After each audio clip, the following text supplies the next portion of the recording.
Today we're going to be shooting with the Fujifilm's Instax Mini 8 Polaroid instant film camera. I have two cartridges of film. One we're going to be using for doing double exposures, and the other one is just going to be used for taking pictures in general of everything. We're going to show you how it performs.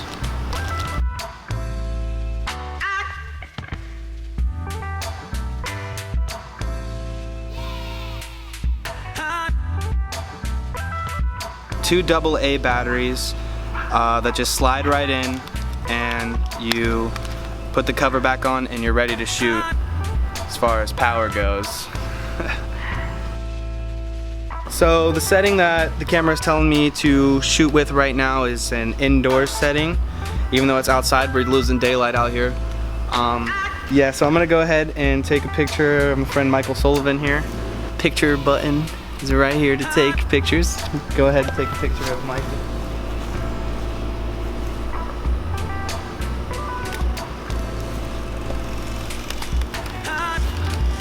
Picture is just gonna come right out the top, right here, just like that.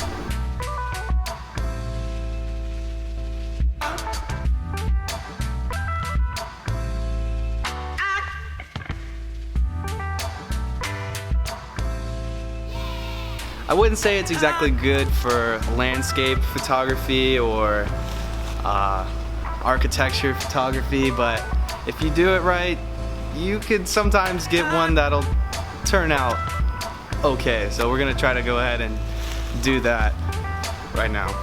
I'm gonna try to get a picture of this telephone pole straight up in the air.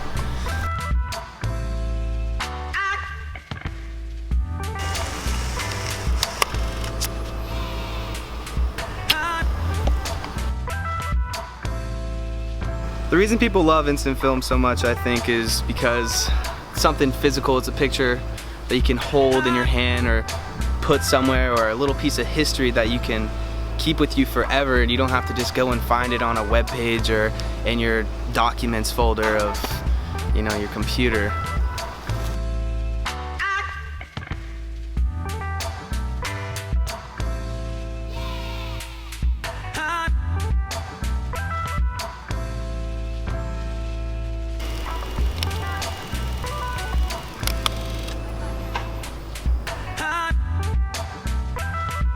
I've had this camera for about coming up on probably 2 years, and the only thing that's happened to it that's even remotely bad is the motor is starting to make noise.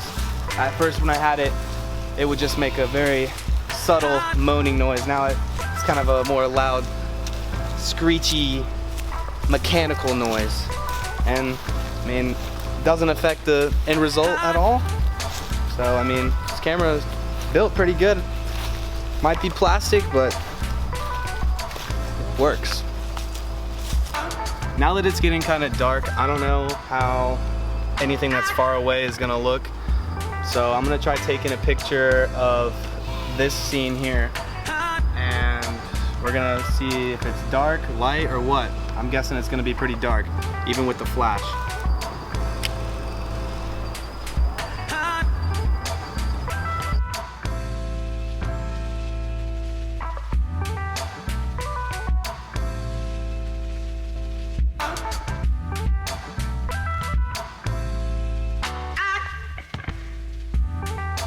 I'm gonna try to replicate a action shot.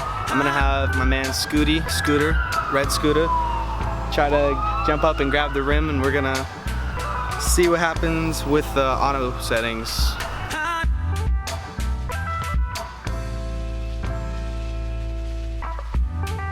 Now we're gonna try to experiment with some double exposure photography with instant film. A little trick that not a lot of people know about. It can be a little tricky. You probably mess up a couple times, but sometimes you can get a really, really cool result. So a double exposure is pretty much just two pictures put into one, and for this picture I'm going to use this as my first picture and a picture of Scooter over here as my second picture, because he's wearing some very colorful clothing. He's take a double exposure, what you're gonna wanna do is open the back of the camera so that the cartridge is wide open for everyone to see, and tilt it back. As you take your picture, you wanna tilt it back. Make sure your thumb is here so your whole cartridge won't fall out. But anyways, we won't talk about that. Take a picture, lean it back, don't let the cartridge fall out. Wait for the picture to be completely, or the motor to be completely done winding. Close the back up and you're ready to take your second picture.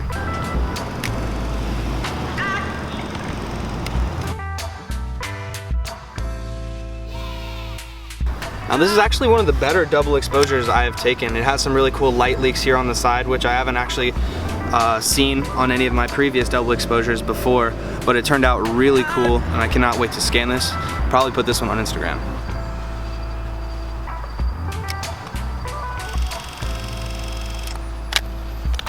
Now we're ready to take our second picture.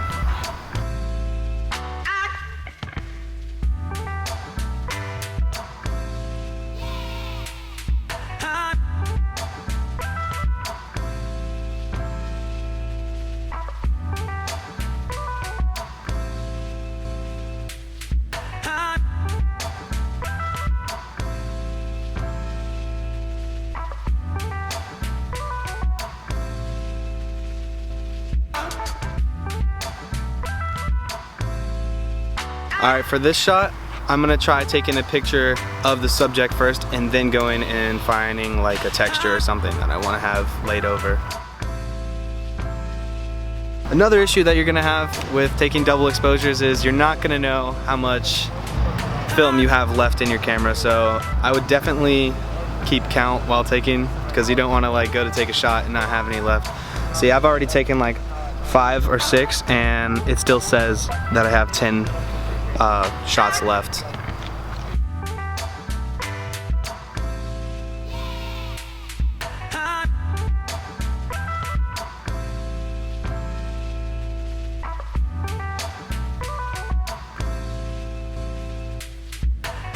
I'm gonna try to match up these lights with someone's eyes so that they'll have 2 little lights coming from their eyes. There's a little reticle in here inside of the viewfinder. But another thing that you have to remember is that the viewfinder isn't actually looking through the lens of the camera. So that's always something to keep in mind.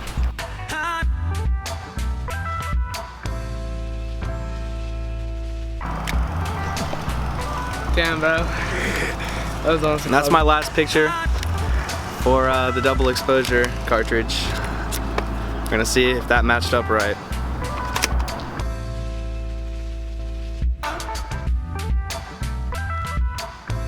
So that's your little rundown of the Instax Mini 8 instant film camera. It's a fun little camera. There's definitely some better instant film cameras out there. I'm gonna try to cover some of those in later videos, but just make sure that when you're shooting with instant film, you try to be creative, try to be a little bit different, and have fun with it. Big thanks to Scooter and Mikey. Their Instagrams are gonna be on the screen. Make sure to go follow them. They post some pretty cool pictures, and also for Travis Sigman for filming. The money way. If you think, give me any feedback that you need, guys, alright? Make sure you wanna leave the comments, you wanna leave the likes, you wanna hit the subscribe button a couple times, you wanna hit twice. Nah, don't subscribe. I really don't want you to.